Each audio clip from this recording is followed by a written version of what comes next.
వారికే చక్రవర్తి అయి రాజ్యమునే రామయ్య తండ్రి మాటకై పదవిని బదలి పడవులకేగెనయా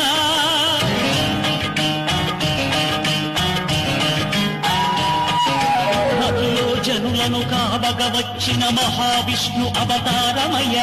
ఆదిని రక్కసుడు అపహరించితే ఆక్రోశించెనయా అసురుని గెలిచి అమ్మను తెచ్చి అగ్ని పరీక్ష విధించెనయా సాగలి నిందకు సత్యము చాటగ కులసతినే విడనాడెనయ నా రాముని కష్టం లోకంలో ఎవరో పడలేదయ్యా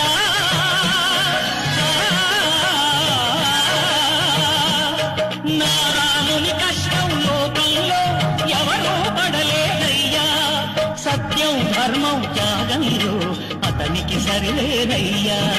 కరుణాహృదయుడు శరణను వారికి